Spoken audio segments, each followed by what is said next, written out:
दोस्तों क्या हुआ कि अब दूसरे दिन से समुद्र में रुके हुए 250 से ज्यादा टूना मछलियां पकड़कर अब तीसरे दिन समुद्र में जाल डालने की जगह की तरफ ही जा रहे हैं। आज भी बहुत सारी मछलियां पकड़ेंगे ऐसा आत्मविश्वास है। ऐसे ही जाते हुए अचानक चारों ओर बारिश भी होने लगी। बारिश होगी तभी तो हम व्हील हाउस में आ गए। बारिश होने पर हमें ये व्हील हाउस ही सुरक्षा देता है। फिर थोड़ी बारिश रुक गई थी। उसी समय हमारी नाव के पास से एक जर्मन मालवाहक जहाज गुजर रहा था। देखिए, समुद्र पर नाव से इस तरह के जहाजों को पास से देखना भी बहुत ही आनंददायक होता है। फिर दोपहर के खाने के लिए कैरमिन करी बनाकर जी भरकर खाया और शाम 4 बजे समुद्र में जाल भी डालना शुरू कर दिया था। समुद्री काम के लिए टीम वर्क बहुत ही महत्वपूर्ण होता है। आज समुद्र पर सूरज देखा क्या गजब का था ना। और फिर समुद्र में सारे जाल बिछाने के बाद हमने रात का खाना खाना शुरू कर दिया। सबने रात का खाना खाने के बाद रात 9 बजे एक छोटी सी नींद ली और रात 12 बजे उठकर फिर से जाल पकड़ना शुरू कर दिया। आज हमें शुरुआत से ही एक एक करके हर एक टूना मछली हमारे जाल में मिलती रही। हमें पहले 2 सेट जाल में अच्छी साइज की टूना मछली 40 से ज्यादा टूना मछलियां मिली। अब उन सबको बर्फ में रखकर हमने चाय बनाना भी शुरू कर दिया है।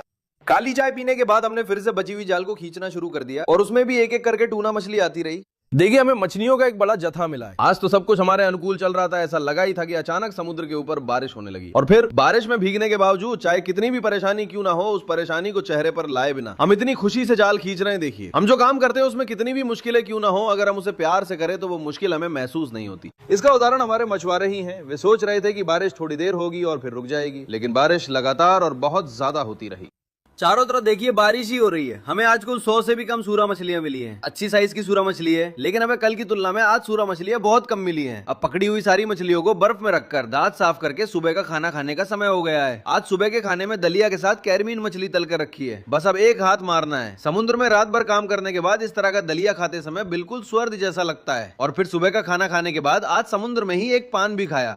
कुछ तैयारी करने के बाद चौथे दिन हम समुद्र में जाल डालने के लिए जगह ढूंढते हुए जा रहे हैं। और फिर दोपहर हो गई। दोपहर के खाने के लिए हमारी नाव पे कड़ोराल मछली करी बनाई गई। उसे भी हमने जी भर के खाया। अब समुद्र में और क्या क्या घटनाएं होती है वो अगले एपिसोड में देखेंगे। बाय दोस्तों।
சுறா